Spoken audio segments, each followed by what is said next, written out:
সারা দেশে নারীর প্রতি হয়রানির প্রতিবাদে ময়মনসিংহের টাউন হল ও নাটোরের সিরাজউদ্দৌলা কলেজ ক্যাম্পাসে বিক্ষোভ করছে ছাত্র জনতা। সেখান থেকে সরাসরি যুক্ত হচ্ছেন সহকর্মী ইলিয়াস আহমেদ ও মামুন খান। প্রথমেই যাচ্ছি ময়মনসিংহে।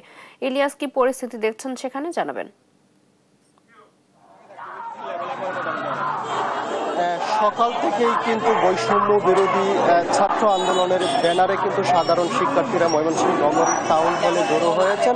অর্থাৎ মাগুরার সেই শিশু ধর্ষণের প্রতিবাদে তারা কিন্তু বিক্ষোভ করছেন এবং তারা বলছেন যে শিশু ধর্ষণ বন্ধ এবং নারীদের হেনস্থা যদি বন্ধ না হয় তাহলে এই সমাজ ব্যবস্থা কিন্তু অচল হয়ে পড়বে। এবং তারা বলছেন যতক্ষণ পর্যন্ত না ধর্ষণকারীদের সর্বোচ্চ শাস্তি ফাঁসি নিশ্চিত করা হবে ততক্ষণ পর্যন্ত তারা কিন্তু আন্দোলন চালিয়ে যাওয়ার ঘোষণা দিয়েছেন। অর্থাৎ আমরা দেখেছি সকাল 10টা থেকে কিন্তু বিভিন্ন স্কুল কলেজ বিশ্ববিদ্যালয়ের শিক্ষার্থীরা কিন্তু ময়মনসিংহ নগরীর এই টাউন হল প্রাঙ্গণে কিন্তু তারা জড়ো হয়েছেন এবং তারা কিন্তু স্লোগানে একেবারেই উত্তাল করে তুলেছেন এবং তারা বলছেন যে সারা দেশেই কিন্তু আইন শৃঙ্খলা অবনতির কারণে ধর্ষণ এবং নারীদের হেনস্থার মুখোমুখি হতে হচ্ছে এবং তারা বলছেন যে মাগুরার সেই শিশুটি কিন্তু এখনো পর্যন্ত সংকটাপন্ন এবং যারা অপরাধী তাদেরকে যদি অচিরেই গ্রেপ্তার করে অর্থাৎ সর্বোচ্চ শাস্তি নিশ্চিত না করা হয় তাহলে এই যে ধর্ষণ সেটি কিন্তু প্রতিনিয়ত সমাজে বেড়েই চলবে সেই বিষয়টি বলছিলেন। এবং তারা বলছেন যে দর্শকদের ফাঁসি না হওয়া পর্যন্ত তাদের যে আন্দোলন কর্মসূচি সেটি কিন্তু অব্যাহত থাকবে সেই বিষয়টি তারা বলছিলেন। আন্দোলনকারীরা আমরা দেখেছি প্রচন্ড রোদের মধ্যে কিন্তু তারা দাঁড়িয়ে আন্দোলন করছে এবং স্লোগান কিন্তু তারা দিচ্ছেন এবং তারা বলছেন যে বিচার না হওয়া পর্যন্ত তারা কিন্তু রাজপথ ছাড়বেন না সেই বিষয়টি কিন্তু তারা বলছিলেন এবং তারা কিন্তু স্লোগানে কিন্তু একেবারেই এই টাউন হল প্রাঙ্গণটি কিন্তু উত্তাল করে তুলেছেন এবং সেই বিষয়টি কিন্তু আমরা লক্ষ্য করেছি। এবং এই বিক্ষোভ কর্মসূচি শেষে কিন্তু তারা একটি প্রতিবাদ মিছিলও কিন্তু তারা করবেন। এবং আপনারা এই যে আন্দোলন কর্মসূচি করছেন আসলে আপনাদের দাবিটা কি? আসলে আমরা বেশ কয়েকটি দাবি নিয়ে এসেছি, তবে তার মধ্যে উল্লেখযোগ্য যদি কয়েকটা আমরা বলতে চাই সেটা হচ্ছে যে 7 দিনের মধ্যে গত 6 মাসের সকল ধর্ষককে চিহ্নিত করে তাদের সর্বোচ্চ সাজা মৃত্যুদণ্ড নিশ্চিত করতে হবে এবং 2 এই ধর্ষণের যতগুলো কেস আছে তার জন্য বিশেষ ফোর্স বা ট্রাইব্যুনাল গঠন করতে হবে এবং 3 হচ্ছে যে আইন উপদেষ্টা এবং স্বরাষ্ট্র উপদেষ্টাকে খুবই অবিলম্বে এই বিচার কার্য শুরু করতে হবে এবং তাদেরকে এটা অবশ্যই স্বীকার করতে হবে যে দেশের আজকের এই অরাজক পরিস্থিতির জন্য অন্তর্বর্তীকালীন সরকারদের আমরা মূলত আরো বেশ কয়েকটি দাবি নিয়ে এসেছি। তবে আমরা চাইছি যে আমরা যেহেতু আমাদের বাড়িতেও নিরাপদ না, আজকে শিশু থেকে শুরু করে সবাই ধর্ষিত হচ্ছে, এই নিরাপত্তাহীনতার যে সংস্কৃতি সেটা আর আমরা বজায় রাখতে চাচ্ছি না। তাই আজকে যদিও এখন রোজার মাস তবু আমরা আমাদের সেই বিবেক থেকে আমাদের সেই আমার বোন মারা যাচ্ছে সেই কষ্ট থেকে আমরা এখানে এসেছি যাতে অন্তর্বর্তীকালীন সরকার বা যে উপদেষ্টা আছে সমন্বয়ক আছে তাদের কাছে যাতে এই মেসেজটা যায় যে আমরা একচুয়ালি বিচার চাচ্ছি। তিনি বলছিলেন যে 7 দিনের মধ্যে দর্শকদের বিচার কিন্তু নিশ্চিত করতে হবে সেই বিষয়টি বলছিলেন এবং অন্তর্বর্তীকালীন সরকারের কাছে কিন্তু তারা দাবি জানিয়েছেন বিচার না হওয়া পর্যন্ত তাদের যে আন্দোলন সেই আন্দোলন কর্মসূচি কিন্তু তারা অব্যাহত রাখবেন সেই বিষয়টি কিন্তু তারা বলছিলেন। এবং আমরা দেখেছি একেবারেই বিভিন্ন স্কুল কলেজের শিক্ষার্থীরা কিন্তু এই টাউন হল প্রাঙ্গণটিতে কিন্তু মিছিল করে তারা জড়ো হচ্ছেন। আমরা আরেকজন শিক্ষার্থীর সঙ্গে যুক্ত হব। প্রতিনিয়ত তো এই আন্দোলন করা হচ্ছে, আপনারাও আন্দোলন করছেন, আসলেই আপনারা মূলত হচ্ছে আপনারা কি চাচ্ছেন?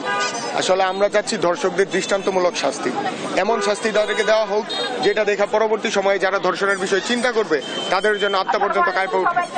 আপনারা ভাবেন আমাদের মা বোন এখনো সেফ না। আগে আমরা বলতে পারতাম যে আমাদের মা বোন রাস্তায় সেফ আছে, ওইটা বলতে পারি নাই। কিছুদিন আগেও আমরা 2-3 দিন আগেও আমরা বলতে পারতাম যে আমাদের মা বোন বাসায় সেফ আছে, এখন কিন্তু আমরা এটাও বলতে পারি না যে আমাদের মা বোন বাসায় সেফ আছে। আপনি কিন্তু এখন এখানে দাঁড়ায় বলতে পারবেন না যে আমার মা, আমার বোন, আমার সন্তান বাসায় সেফ আছে। ভাই কখন কোন পশু আপনার বাসায় ঢুকে যাবে আপনার ভাই টেরও পাবেন না।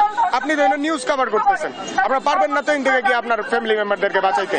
তো আমাদের স্বরাষ্ট্র মন্ত্রণালয়, আইন মন্ত্রণালয় তারা যদি চায় আধা ঘন্টার মধ্যে সবকিছু ফিক্স করে ফেলতে পারে। তারা কেন করতেছে না, কেন ওয়েট করতেছে? তারা কি চায় আমাদের কাছ থেকে? আমরা 36-এর বিপ্লব ঘটাইছি, অভ্যুত্থান ঘটাইছি একটা সোনার বাংলাদেশের জন্য। এটা সোনার বাংলাদেশের কোনো নমুনা না। যদি ইন্টারিম গভর্নমেন্ট না পারে, যদি স্বরাষ্ট্র উপদেষ্টা না পারে, আইন উপদেষ্টা না পারে, বাংলাদেশের ডিফেন্স সিস্টেম না পারে, ভাই তাহলে চেঞ্জ করুক সবকিছু।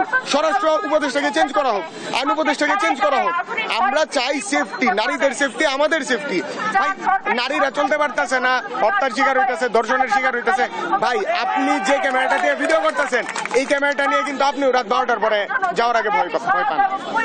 কেননা আমরা আমাদের লাইফ নিয়ে নিজে এখন সেফ ফিল করি না, আমাদের মা বোন নিজেদের সেফ ফিল করে না। তো আমাদের চাওয়া একটাই, দর্শকদের দৃষ্টান্তমূলক শাস্তি। তারা বলছিলেন যে দর্শকদের শাস্তি কিন্তু নিশ্চিত করতে হবে এবং অন্তর্বর্তীকালীন সরকার যদি কোনো কারণে ব্যর্থ হয় সেই বিষয়টি কিন্তু তারা মানছেন না। অর্থাৎ বলছেন যে কিন্তু আরো কঠোর থেকে কঠোরতম হবে তাদের যে শাস্তি, অর্থাৎ দর্শকদের শাস্তি যদি নিশ্চিত না করা হয় সেই বিষয়টি কিন্তু এখানকার বিক্ষোভকারীরা বলছিলেন। এই ছিল আমার কাছে ময়মনসিংহ থেকে সর্বশেষ। আমরা এই বিষয়ে জানতে এখন চলে যাব নাটোরে, সেখান থেকে যুক্ত হবেন আমাদের সহকর্মী মামুন। জি ধন্যবাদ ইলিয়াস ভাই। আমি অবস্থান করছি নাটোর নবাব সিরাজউদ্দৌলা সরকারি কলেজের সামনে থেকে। আপনারা জানেন যে কেন্দ্রীয় কর্মসূচির অংশ হিসাবে দেশব্যাপী যে নারী নির্যাতন ও নারীদের ধর্ষণের বিরুদ্ধে জেগে উঠেছে সারা দেশ, তারই সাথে নাটোরও কিন্তু কালকে থেকে মশাল মিছিল, বিক্ষোভ মিছিল এবং প্রত্যেকটি উপজেলায় কিন্তু বিক্ষোভ মিছিল করছেন নাটোরের যারা ছাত্র জনতা রয়েছে তারা।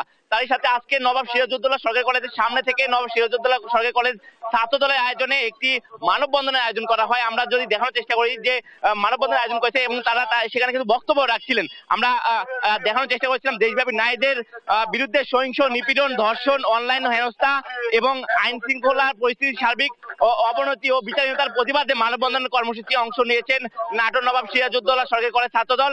তারই ভিত্তিতে কিন্তু আজকে তারা এখানে মানববন্ধনে অংশগ্রহণ করছেন এবং মানববন্ধনে দাঁড়িয়েছেন। আমরা আরো দেখানোর চেষ্টা করছি, এখন বক্তব্য দিচ্ছেন নাটোর জেলা ছাত্র দলের সভাপতি এবং এখানে অবস্থান করছেন আরো যারা রয়েছে যে সাধারণ ছাত্র ছাত্রী, তারা কিন্তু এখানে অবস্থান করছেন। আমরা আরো কথা বলবো যে আচ্ছা কেন দাঁড়িয়েছেন আপনারা এখানে? আমরা আজকে দাঁড়িয়েছি, আমাদেরকে স্বাধীন বাংলাদেশ বলা হয়েছে, কিন্তু আমাদের বাংলাদেশ আজকে স্বাধীন নয়। আমাদের মেয়েরা নিরাপদ নয়। মেয়েদেরকে যেভাবে হেনস্থা করা হচ্ছে, একটা বাচ্চাকেও তারা ছাড়ছে না। দেশের আইন ব্যবস্থা এমন কেন হবে? স্বাধীন দেশের আইন ব্যবস্থা আমরা এমন চাই না।